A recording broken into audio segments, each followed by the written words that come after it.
Greetings, students. So I wanted to take a few minutes to explain further our activities for this week that are based on exploring your identity in a deeper way. So one of the three activities that you have this week is what we call the privilege and disadvantage inventory.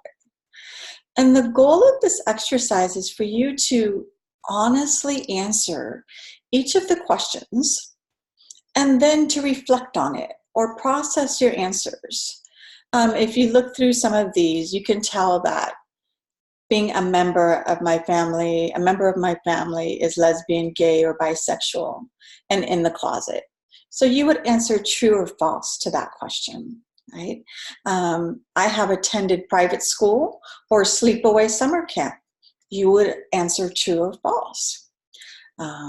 I was raised in a single parent family or household. You would answer true or false. And after you complete these answers, you are to go ahead and complete the 5 questions at the end here. So what were your reactions when you processed this activity? After doing the activity, did you feel like you have some privilege? Or did you feel like there's been some disadvantages and it's really all about you exploring that? There is great privilege in being white. There is in our society here in America. There's whole research written on white privilege. There's definitely privilege in being middle and upper class. Definitely. Money brings great privilege. And so I want you to explore how this makes you feel when you honestly answer the questions. For this activity, you will go ahead and type in the answers to the 5 questions here in the submit assignment box in Canvas. Okay? So that's one of them. The other activity that we're doing is what we're calling the identity wheel or activity wheel, if you will. And so this here is something that you need to actually visually draw. And you're going to look at these different categories of race, sex, gender, religion, class, ability, sexual orientation, age, and other. And you're going to label those different categories. You're going to assign them a part of the pie chart. And then you're going to label them as an A for advantaged or T for targeted. So race. If you're a person of color, we are more targeted than others. So that's just kind of the way it is. Sex. Are you male or female? That's what sex refers to. So sex refers to the biological reproductive parts you were born with, whether they're male or female parts. When we talk about gender, gender is different.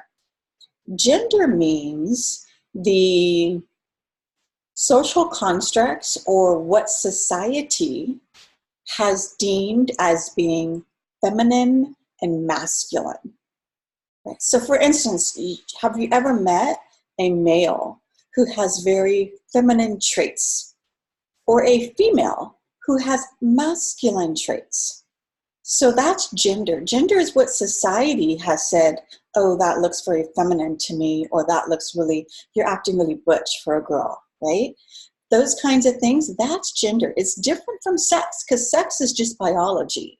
But gender has to do with, excuse me, do you fit these kind of stereotypes or constructs?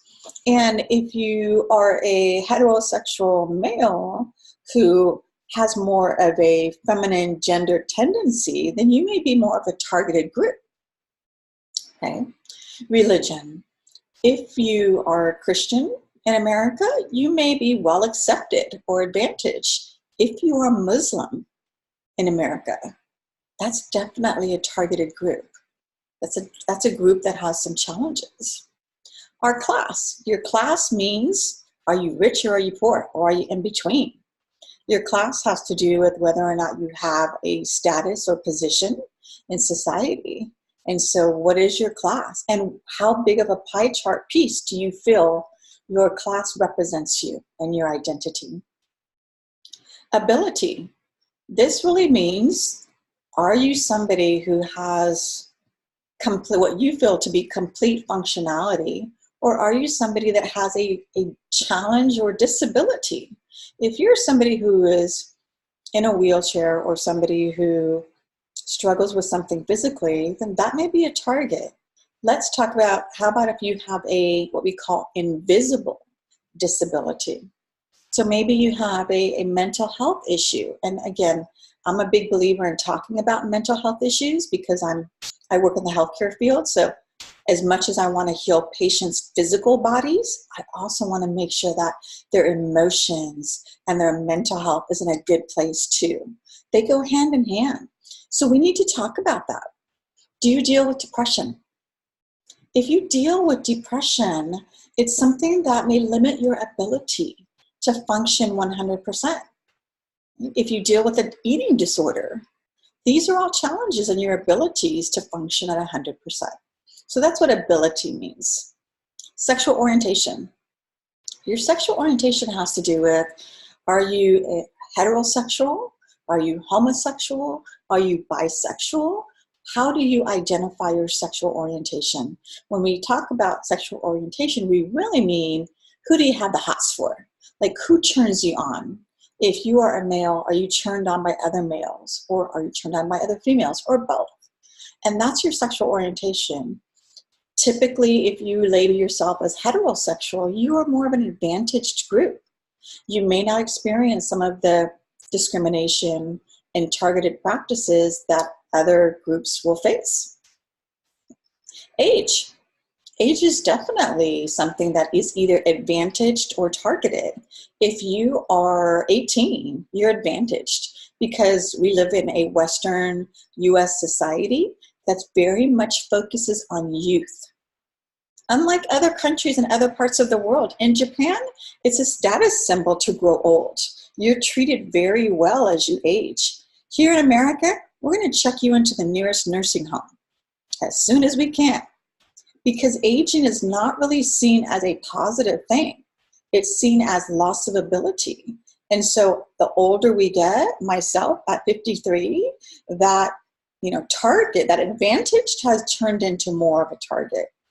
I meet individuals who are in their 60s and 70s, and they need to find another job. And try to go apply for jobs when you're 74 years old. It's a real challenge because employers don't want to hire you. And so there is some targeting that goes along with being older and some advantage that comes with being younger.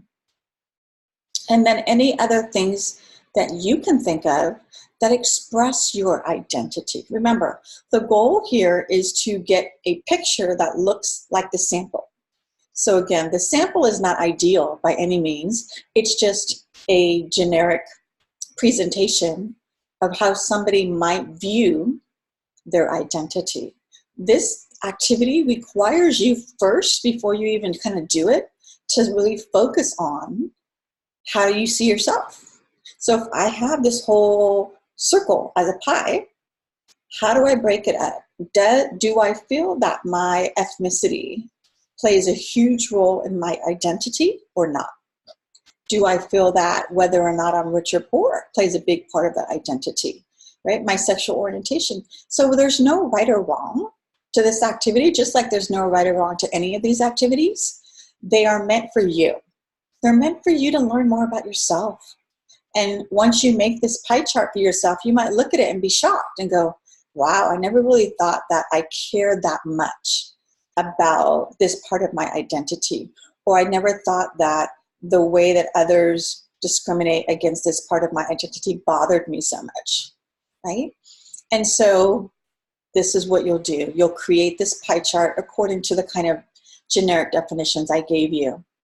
And the other category is really for you. If you say there's another part of me that I view as a really big part of who I see myself, then you're going to add that in. Okay? So that's the identity wheel activity. And then the last activity that we're doing today is going to be really this activity that has to do with kind of you coming up with and expressing some things from your past history that have to do with where you came from, how you see yourself, And so this is a really great activity. I think it's something that, again, needs some thought and focus before you start doing it. Or maybe you want to use pencil when you're doing it, because you may end up changing things. When I first did this years ago, I changed it all the time before I had the correct or the final draft that I wanted to share with my group. So I've done this. And it takes some time to really figure out, what do I put into the descriptions when it says I am from the, and it has a blank and it says home description. What does that mean, right? So again, no right or wrong and no judgment. I really believe no judgment in how we see this, but I'm going to share with you my poem. Now, it's a little bit older, so I wrote it some years back, but really when I read through it again, it still really reflects how I view my upbringing and how I view some of the things that were important to me. Right? I'll share it. All right. So where I am from handmade Barbie doll clothes from a mom and dad who educated themselves to a brighter future, and from the loss of a brother to HIV. I am from a house on a hill with a view, with sheep buying and deer walking down the road. I am from flowers and clean-cut grass and the warm California sun. I am from massive holiday gatherings, weddings, anniversaries, and any other occasion to celebrate. From family vacations near and far, and lots of advice from aunts who all serve as mothers. I am from loud, heated discussions in Spanish and gentle grandmother's prayers and words. From God answers prayer and always work hard. I am from faith in one God and His Word, which will develop character in me. I am from Jalisco, Mexico, Pico Rivera, Los Angeles, and San Jose to Stockton. Homemade tamales, rice, beans, and real guacamole. From the many cousins I grew up with, all of us in matching dresses, the summertime doughboy swimming pool at Grandma's house, and ballet folklorico at Spanish school. I am from Super 8 film, large family Christmases with Santa, and most importantly, an amazing 101-year-old Chicana grandmother who still lights my way today. So again, I wrote this some years back actually. My grandmother died at 102 years old, but she was truly my best friend. And so she was a huge part of my upbringing. So, reading this, you really wouldn't see a lot of the challenges that I may have had in life as far as being from an extremely low income background. I remember all of the fun things, even if this doughboy swimming pool was the best we could do for summer vacation when I was little. It was a fun time for me because I had my cousins with me and we were at Grandma's house, right? So let's see here. So when you say, I am from a home description. So I said, I am from my house that my parents actually educated themselves. We moved to a house that was sitting on top of a hill. It wasn't like a really great area, but it was still a house on a hill. And it meant a lot to me. And so that was for me something of my home that I remember. Think of plants and flowers and descriptions. Think of smells. When I created this, I just remembered a lot of smells. I remembered making tamales with my grandmother.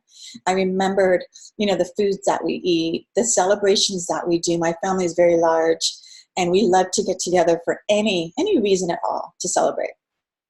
So make it your own. It is going to take some thought and some work. Make it your own and continue to work on it. But that's it. And again, I'm the only one who reads your activities and assignments that you submit to me. And I'm not really reading it, again, in the eyes or with the perspective of judgment. My goal is for you to do it. I just want you to process all of these activities. So we're learning a little bit more. We talked earlier about your values. Now we're learning a little bit more about your identity, because truthfully, We are much better able to choose careers and choose partners in life if we know who we are first. And so it's important. I'm also probably going to put up maybe a new video on some other things that might help you explore your identity a little bit more this week. All right, guys. We'll see you soon.